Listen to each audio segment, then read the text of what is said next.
Faiz, Allah-u Teala'nın haram kıldığı bir kebair günahlardan bir günahtır. Faizcilikten kimse fayda görmemiş. Faiz veren de alan da zarar eder. Görünürde faiz veren, parasını faize yatıran kar ediyor gibi görünüyorsa da aslında zarar ediyor. Hiçbir zaman Allah'ın haram kıldığı bir şeyde fayda olmaz.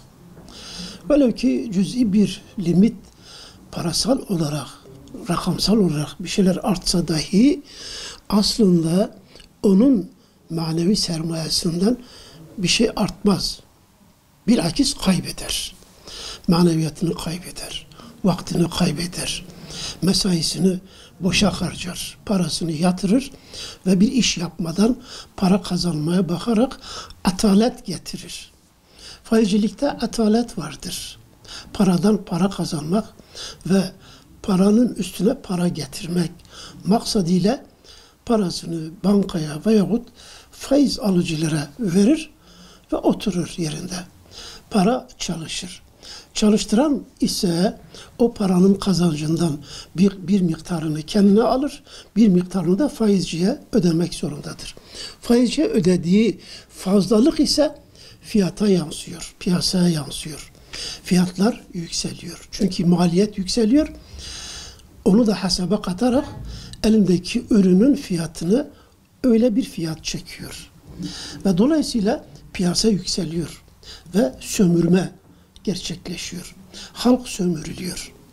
Bankalar kazanıyor ama belki o bankadan kredi alan insanlar da bir miktar kazanıyor ama bankalara kazandırıyor.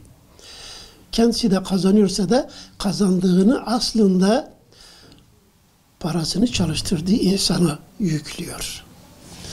Ona göre yani bir ticaret sistemini oluşturmuşlar. Günümüzde faiz ekonomisi hakimdir. Faiz ekonomisinin olduğu yerde sömürü vardır, zulüm vardır, haksızlık vardır, hak yemek vardır. Ama İslam faizi haram kılmış, alışverişi ise helal kılmıştır. Normalde faiz de alışverişe benziyor ise de aslında alışverişte bir hareket vardır. Alıp verme vardır. Malın değerini artırmak var ise de bir alışveriş neticesinde bu gerçekleşiyor. Faizcilikte ise sabit bir rakam vardır. Bu kadar yıl sonunda sen faizini alacaksın ve karın bu kadardır. Faiz oranı yükselse de karı odur, düşse de karı odur. Şimdi günümüzde bankalar faizi bir yukarı çıkarıyorlar, merkez bankaları, bir indiriyorlar. Çıkardığında bankalar kazanıyor, indirdiğinde bankalar yine kazanıyor. Çünkü faiz indirdiğinde bankadan aldığı tahvilleri, o tahvil senetleri adam 105 lira almışsa 102'ye inmişse orada 2 kaybediyor. Ondan sonra o elindeki senedi satsa 102'ye satar, 105'e satamaz. Orada 3 rakam kaybetti. Kimden gidiyor? Para sahibinden gidiyor. Para sahibi bunu anlamıyor. Normalde kazanmış gibi görünüyor ama elindeki sermaye zamanla eriyor. Bankalar ise onlar da bu duruma maruz kalabiliyorlar ise de bunu komisyon şeylerine ekliyorlar. Elindeki faiz düşürdüğü zaman elindeki komisyon fiyatlarını yükseltiyor. Bu kadar komisyon şeyi gidiyor. Kırtasiyedir, bilmem personel parasıdır, şudur budur. Ekliyorlar, aynı hesabı çıkarabiliyorlar. Onlar zarar etmiyorlar ama halk zarar ediyor.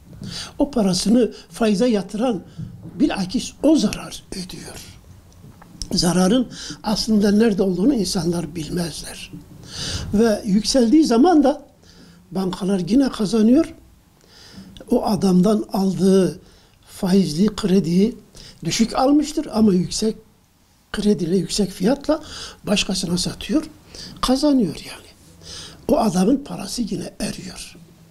Bundan dolayı faizi kesinlikle Allah'ın haram kıldığı bir ateştir. Faizci insan Allah'a ve peygambere savaş ilan etmiştir.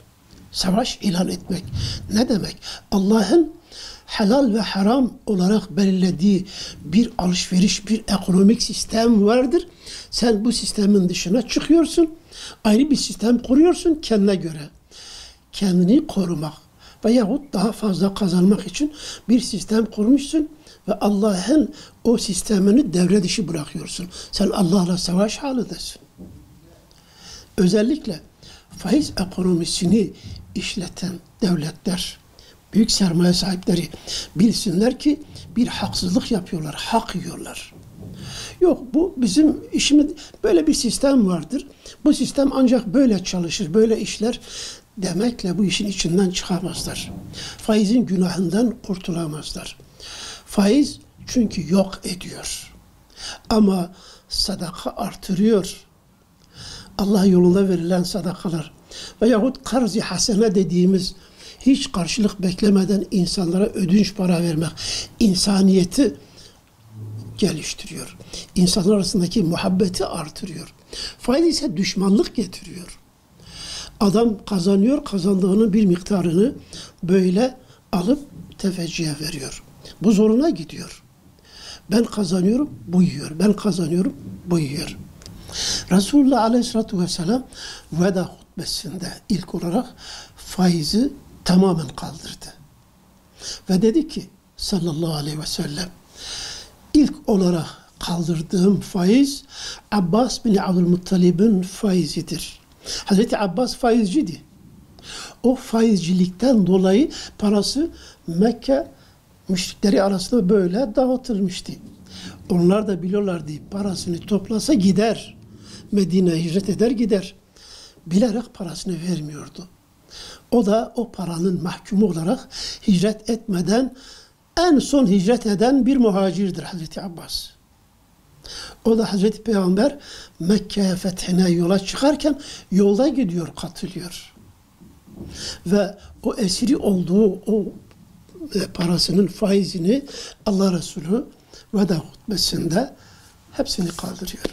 İlk kaldırdığım faiz Abbas'ın faizidir.